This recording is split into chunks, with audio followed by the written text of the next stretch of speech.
Today's episode is part one of this installment of Unpacked. There's no journal for the perfect parenting. So we have adopted them because we want to sleep with them. Why do we sexualize everything? I am a proud parent and a gay parent.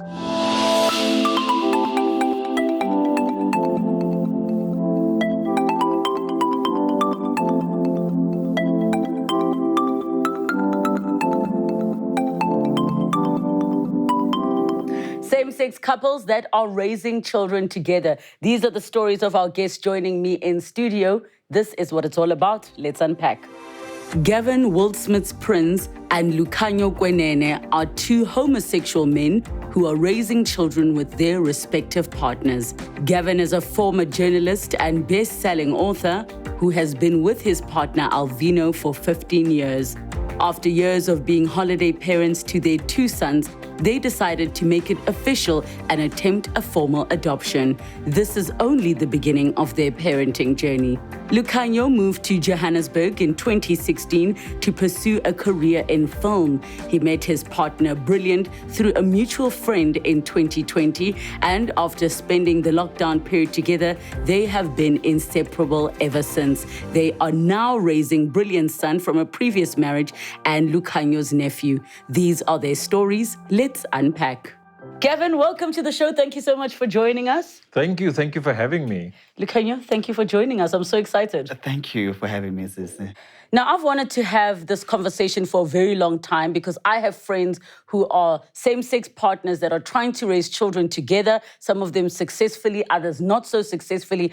And I've been so surprised at the number of challenges that they are facing, not just with what society is telling them, but also just in the process of adoption. And then when they do have the children, the many, many comments. So I'm so glad that we're able to have this discussion. But Gavin, let me start with you. What are some of the hesitance that people have when you actually tell them that you're going to be raising children together? With regards to the adoption? to raising kids as a same-sex couple. I had, and I don't know if it's general females in South Africa or it's just like my circle of friends. Yes. But what I found was that because we've got 3 children, so but only the youngest one, she's 8 years old now. So we took her when she was 2 days old. We took her from hospital. So when we brought this newborn baby into the house, like we're excited, but we're also confused, and it's like an emotional process. But what I found very interesting was that, so my one female friend, all females, would come in and then tell me, no, the baby's too tight. The baby was in the womb for 9 months. Don't make the blanket so tight, Yeah. And then another friend would come the next day and say, no, she needs Wrap to be the baby warm, up, and things yes. like that. So we were very confused, but then but not just with the blanket story, with other things as well. Like, how are you supposed to raise a baby? But then I read a book, because I had 3 books as well, by my bed, right? Just to check my daughter's development, because it's a newborn baby. But what I found was that there was one author that said, there's no journal for the perfect parenting. Not just lesbian, gay, but straight couples as well. So there's no handbook for perfect parenting. But you will learn from your child how that child wants to be brought up. And it never made sense, because I'm the parent, I'm going to be the strict one. I need to set the rules. But it is so, so, so true. I'll be calling then you guys for advice as a new mom. Absolutely. And I'm just thinking to myself, in the African culture, we are very much involved. And us new parents, let me say, the older generation especially knows, but everyone feels entitled to tell you it's too tight, it's too this. Have there been any concerns towards you as a same-sex couple and raising kids? For example, people will say, no, you can't have a gay couple raising a child. They're going to make the child gay. Have you heard people say things like that? Yes, with me, I remember on the 14th of Feb 2021, we posted a picture of my family on Twitter, And then we received so many tweets of people. People were busy commenting that it is wrong for two men to raise kids. And they said so many nasty things that we're going to sleep with these kids because remember, they are both boys. So we have adopted them because we want to sleep with them. It was I'm in shock. Yes, I'm telling you, on Twitter. Same thing happened to us, by the way. Same thing happened to us, but ours was in a newspaper wrote a story about my husband and I getting married. So it was like in preparation, who's going to be there, celebrities, this one and that one. And then the newspaper published a letter where they, where the reader said, oh, look at Gavin and Alvino getting married. They always sleep with the children from the children's home, like in their bed, you know, that type of thing. And it was upsetting to a point where my husband is not in media at all. Yeah. He doesn't like the media attention. Yeah. So for him, he was very angry. And I think it was very unfair because he's not used to media and sort of getting ridiculed so publicly, you know? And it's bad. I think I'm just in shock because, you know, the hetero thinking for some reason, but it's not even hetero thinking. I just think it's people who are just ill-informed or ignorant or mean. Absolutely. Is that you automatically associate anything to do with the queer community as suddenly pedophilia. Like, where does that even come into the mix? I mean, why do we sexualize everything? This clearly just reflects exactly what society is thinking and exactly what society is. I think it's just painful because we all know how many children do not have homes in this country. And it's so sad that we continuously look at same-sex couples and not just deprive them of having children, but also deprive children of having a loving home. But let's move on to family structures. Gavin, I want to get started with you. What is the current picture of your family structure? So my husband and I met about 15 years ago. Children was never part of the conversation. Never. We were just like having so much fun and enjoying our lives. And then I worked as a journalist for a newspaper. Yes. And I was invited to a children's home to go and cover the story. But instead of sitting with my notebook and my pen, I was like, maybe I should get involved and also feed the children. And Look at you not doing your job. exactly. You had one job. Busted. And then when I came back from the children's home, my husband's like, how? At that time he was my partner. He's like, how was the day? And I'm like, I think we must take in children. And he's like, and his eyes went all big. A month later, we started a 6-year holiday parenting program with the children's home. What is like that? Two brothers. And it was just like, it was amazing because it wasn't like full on, oh, okay, I just gave birth to a child. Now I'm a parent, I'm a father. Like we took the process like gradually, like over What is 5, 6 holiday years. parenting? And I'm asking because we all know there's a fostering a system. There's the formal adoption process, but there's things that can happen simultaneously. So what is holiday parenting? Holiday parenting is... Which sounds kind of horrible. Now that I think, can I be a holiday mom? Wow. Can I be? But you know what I mean, yes. Sometimes, look, I'm a full-time parent, but sometimes I wish I could go back to holiday parenting. It's like, you know, the child can always go back to, Yes. you know. But holiday parenting is where you take the children from the children's home for December school holidays or June holidays or those 1-week holidays. And, I got you. And at that time, it was very strenuous on our time because this was a children's home in Potchefstroom. Wow. So we used to drive at 6 o'clock, and the social workers did not want the children to just stay with us for a long period of time at the beginning, because obviously It's you need to disruptive. yes, Yeah. absolutely. You need to get to know them, and they need to get to understand your environment and feel your environment, which is the home. I used to wake up at like 5 o'clock, drive for 2 hours to Potchefstroom, drive 2 hours back, Wow. spend the day with the children, 5 o'clock, drive back to Potch, and then come back. And 9 o'clock, I'm like a zombie in front of in front of the television. So that's basically how it started. And then we asked the children's home, can we, after the 6 years, can we adopt? And they said no. So now you say you would like to adopt. I mean, over the period of about 6 years, there's been back and forth. Were there any sleepovers or anything like that? It was in and out for about a year. And then after that, it was sleepover, because now we were comfortable with each other, the kids, because this is not just like us going and on a shopping expedition to pick a child, it's like there's like an emotional process as well. And we weren't hasty, so we weren't trying to push the situation by fastening that emotional process. So we took things very, very, very slow at the beginning, yeah. But after a year, it was sleepover.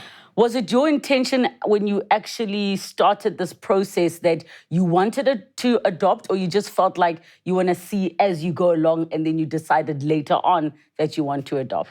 You know what? There was no strategy. It was just like us having fun, because my husband and I were just like, okay, on a Saturday or Sunday, we both off what to do with our lives, and then we just found, hey, this thing called parenting is actually cool. It's actually, it's for me, it's beautiful just to see. It's almost like when I look at the children, it's like it's so reflective. It's almost like that innocence, that sweet innocence, and having the power and the ability to mold a life into something sort of amazing and skillful and just absolutely talented. That for me is amazing. But anyway, let's not get too emotional. This is not that kind of show. So that was never the intention. It sort of developed like over the years. So how did you actually choose the children? Was it a you went there and just had a connection and decided, okay, this is the child we want, or how did it go? We were busy feeding, and by then I think my husband had joined as well. So we were busy feeding at the children's home, and this boy just like looked at us and just stared at us, and we're like, okay. And then we started like running after him and things like that, just like playing. But there were 250 children there. Wow. So then the social workers all came to us and said, oh, he's got a brother. Yeah, because they like to keep family together, yeah. And then we went to the brother and we're like, okay. So at first, it was a younger brother. The brother was about 2.5 years old. So that took... And how old was the older brother? 5, okay, yeah. 5 and 2.5. So it took like, it was a challenge to get him to ease into like our family, because he would come to our house at the beginning, the 2.5-year-old, he would come to our house and he would just stare. He would just stare. He's sussing you out. For 3 hours. And then what we would do is, and I would be playful and I would take the McDonald's chips and I would go like, this in front of him, or the ice cream, and he would just like totally ignore me. Wow. And then the next morning, then everything was fine again. And then we're running around and things like that. So, yeah. So let's fast forward to they said no. What was the reason that they said no? They said, I suspect they were homophobic, but I don't have any evidence of that. They said that there are too many family members that want the 2 brothers. And we were like, that's very contradictory, because why are they in the children's home in the first place? And we never hear... I am so confused. Is this a property that people are putting offers on and then the highest bid like gets chosen? Yeah. And then there was no and even children speak. So we ask questions. We're like, so when last did you hear of Uncle this and Auntie that, And they're like, long ago. So that's when we realized, hey, like something is up here. So so that was the reason given. And were you eventually able to formally adopt the brothers? Yeah, so when they said no, and then I started a process of like researching to do our own adoption. So now my husband and I were ready. So now we did our research and whatever. What I found very interesting was that unfortunately, you get children's homes in South Africa that are still racist. So you literally are dealing with the homophobia and the racism all at the same time. And at that time also, I called a children's home in Pretoria, and I spoke in Afrikaans, and I asked, do you have any children? Like, what's the process? And there's like, there's no more of our people, but don't worry, call back next month. No more of our people. I said, what is our people? And she says, white people. I said, I'm not white, but anyway. And it's not like we are like, again, like we are shopping. I'm sure the same with you. We're not shopping for children. It's like almost like these two souls are just drawn to each other. They find each other. So, and the other one, and at that time I was a TV presenter. So Yeah. I was on television, and I called the one, a children's home in Roodepoort in Johannesburg. And I said to them, listen, I'm Gavin, I'm in the media, but this is very personal and confidential. I want to find out about adoption. The lady says, Frau, from which show are you? And I gave the show's name. And she shouted in the office of the children's home, this is Gavin from so-and-so Yes. on television. I put the phone down. So it was just like, there were many challenges. But anyway, long story short, then we were ready. My husband and I then gave up.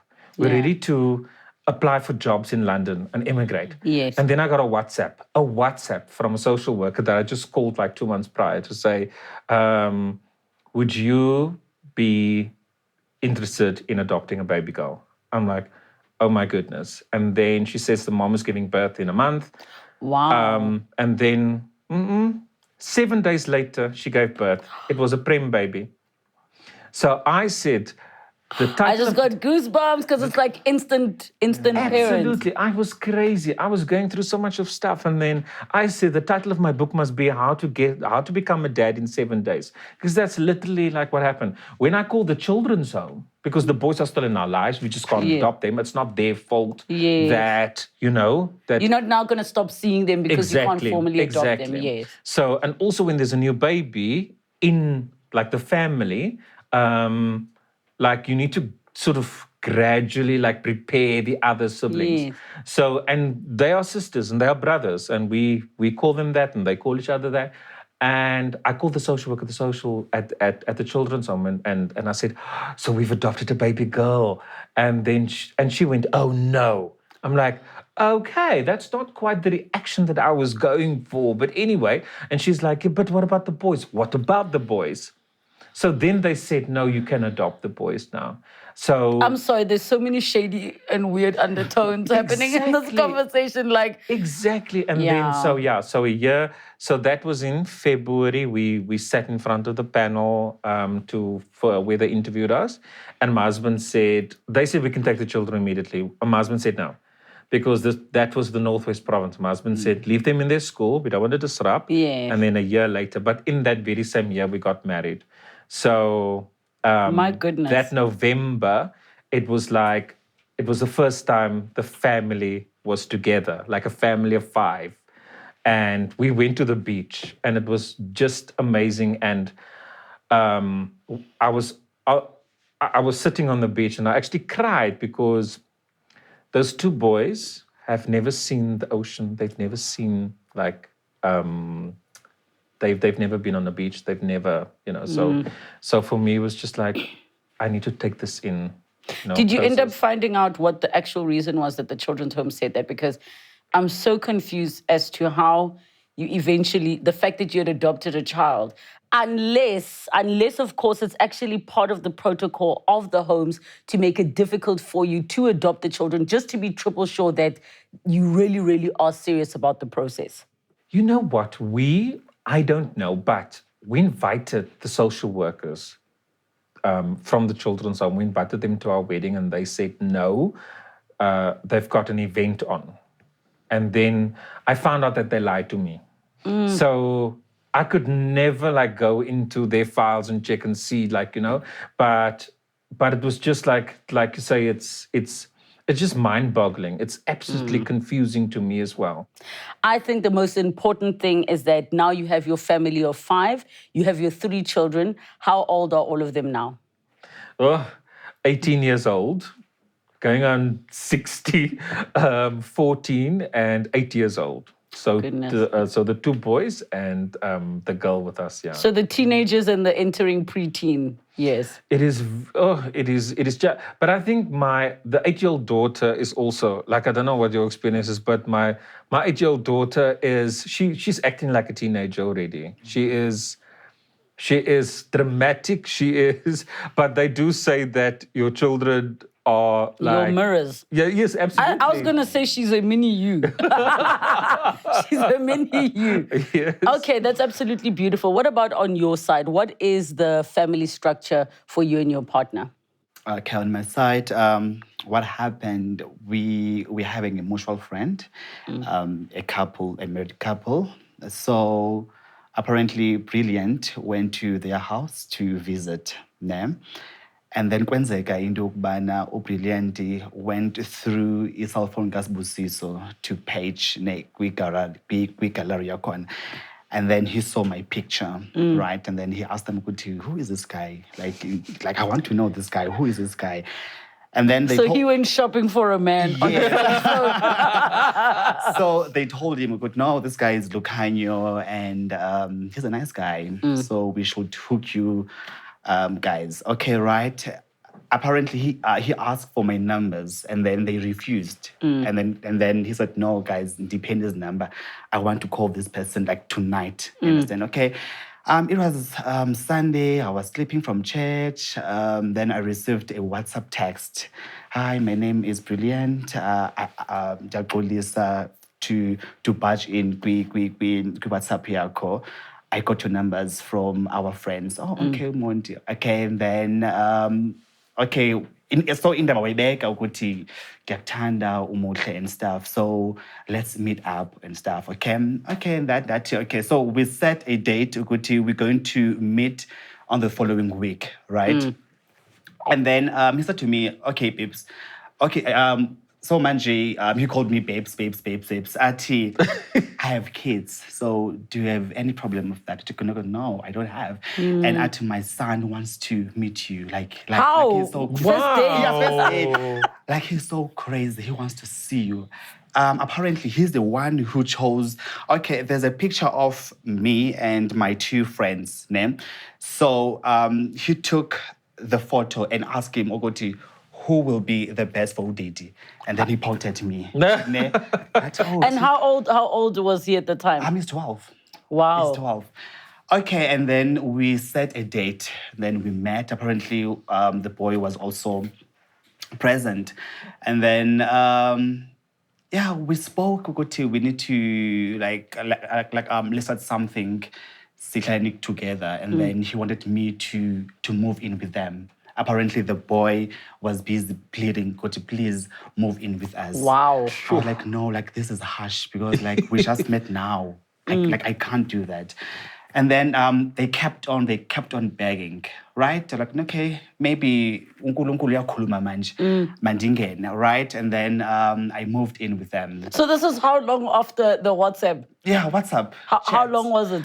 It was plus minus 6 months. 6 weeks, sorry, 6 weeks. Wow. Yes, and then we met eventually, and then they asked me to move in. Okay, and then I love how you say they. They asked you, okay, yeah, yes. they asked me to move in with them. Okay, and mind you, I don't have any kids, so I don't have any experience of raising a child, and I'm still young. I want to groove. I don't have any time to play, like being a parent and stuff. Right? I moved in. It was a beautiful thingy. I was so happy, because the Lukhanyo that people knew has changed. Because that's that changer immediately. Because now I had to play a role of being a parent, right?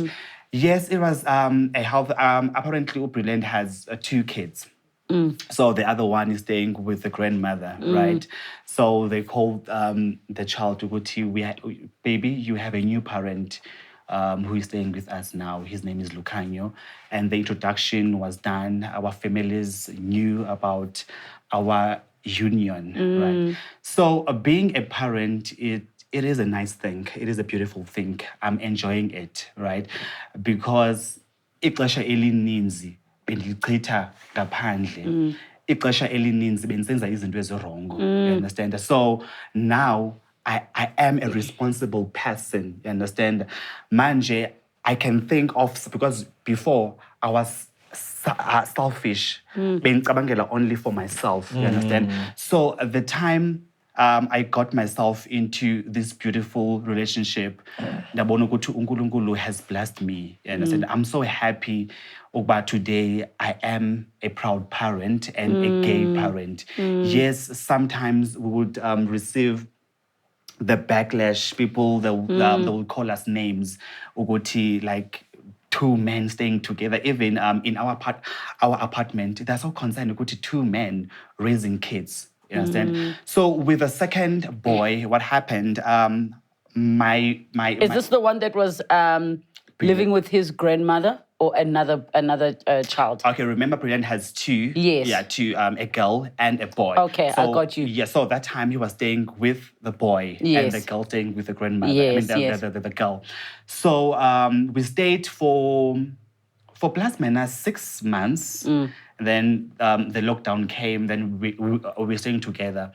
And then I have a sister, my mom's firstborn, who left home in 2005, right? And then she came from Johannesburg, and then she went back home in Kreidock in the Eastern Cape with the two toddlers, right? Apparently, wafika, wabeka bantwana, and then she disappeared coming back from Kreidock. So mom had to raise those kids. Then mama wabakhulisa bantwana kwa right, kwamnandi. But now, you know, kids, when they're reaching the teenage stage, they become uncontrollable and stuff. So umntana ebenga attend school and stuff. Then my mom would call me, and then I spoke with the Brilliant. That Brilliant, can you please help me out? I need to take this boy. And because the boy was crying, "Guti malume, I want to stay with you guys." Singamageza asikho normal kuni, you understand, because Eastern Cape asikho normal. So do you want to come and stay with us? Athi malume, ngiyakuthanda, I want to come and stay with you, because he saw the love that I have for him, right? Okay, and then I spoke with Brilliant. Baby, what must we do now? Because this child wants to come and stay with us. Then I told Brilliant, no problem. Then Brilliant took a phone and called my mom, and then they spoke together. How are they going to transfer Umdana and come and stay with us? And how old did you say he was at the time? 15, so now he's 16. So and those are very critical years for a child, let alone a boy child, where now you're being raised by a grandmother. Mom is gone. We don't know where dad is, I'm assuming. Yes. So that's quite a difficult one. Yes.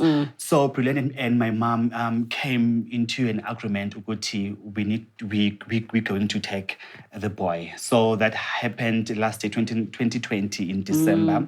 And then the boy came. And we were so happy. And he was also excited. And remember, he's coming from a small town called Kreidock. It is a great karu. Town ingena mall. Aina molly, aina next like izinto esinazo la eJoburg, right? And then he came. So Brilliant advised me ukuthi, like, let's take a route SD social development so that we can parent this kid legally. And then it's where we went to Campton Park SD department to negotiate how about fostering this child. Remember, because now we don't know if my sister might come back after understand? And that will cause other problems. Yes, you understand. So I was so panicking, and I was so afraid. Okay, what if because now this boy, I can phone my mic. No, understand? So now you guys decide to formally go to social development, and you've made this decision, which is a valid reason, the concern that the mom can come back, of which she has a legal right to, and want to take her child back. And you want to protect, obviously, the child, but also yourselves in this process. So what happens when you get to social development? Right. We went to SD and everything was fine. We did not get any ugly treatment or any sort of discrimination, right? We had a good relationship with a social worker, and the foster care was just fine. The process, ba right, by finalizer until now. So what is the current formal agreement? Is it the adoption process is done, or is it temporary guardianship? Okay, I don't know the difference between adoption and foster care, because Yes. right now we are currently foster caring the Yes. child. Yes. So we are legally fostering the child to be our son. And then does it mean at some point there's another process that needs to happen if you want to do a formal adoption? To be followed, yes. There is another process that we need to follow if we want to adopt the child. Yes. I think when he turns 21, I'm not sure. Yes, I Okay. think when he turns 21, so we need to legally adopt him, because Yes. so currently we are just fostering Yes. him. Yeah, no, with the adoption can be like any age. The thing with the 21 is when they are adults, and now they can do like what they want. But you can adopt like anytime. Can I assume, and I don't actually know the processes and the details of the legalities, but somewhere in the process you have to have demonstrated that you tried to find the mother. So in our case, the social worker. This is the annoying part Yeah. of fostering, because we are fostering. We are fostering two of the children, and then the one is adopted, right? So every year, wow. So we know we've gone through all those processes. So every year, so the our daughter's adopted, so full on adopted. She's got our surname and everything, right? So we are full on responsible. But with foster care, it's more like you are the guardian, but the state is also the guardian, because the state needs to do regular visits and things, and that's usually the process before adoption. But the unfortunate thing is that with foster care, every year when we had to appear in court, they needed to have made contact with the mother or biologicals to sort of, they call it reconciliation meeting or attempt or something like that. And what is the purpose of that?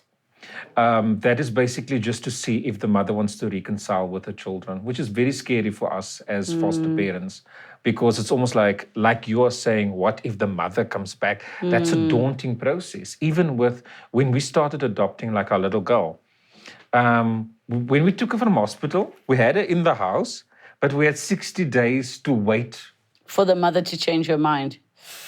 Ooh, yeah. It is scary. And then on my husband's birthday, the 60 days were over. Yeah. And then yeah. we had our kitchen tea, or whatever you call it, at the house. And I'm sure that the arrangements are different, because I've actually heard of women that will decide that they want to give up their child for adoption, but then they have an arrangement with the family to say, actually, I still want to get photographs. I still want to not necessarily be in touch, but get updates on the child. And I don't know if that is actually the case with you guys. That's not the case with us, because the mother does not, she doesn't answer her phone, so she doesn't communicate. But we're not judging her. And we teach our children also, don't say, even with my daughter, a little boy was asking her, so where's your mother? And she said, I don't have a mother. So I explained to her, and I said, you do have a mother. But she was just unable to look after you. So she just asked the social worker, that auntie, to find your family. And I think honesty is very important when you're adopting children, because there's that big question also, when are you supposed to tell your child that he or she is adopted? Next time on Unpacked, informal adoption happens so much in the African cultures. I lived a fake life. If your child can remember the day you told them that he or she is adopted, it's too late. I tried to kill myself.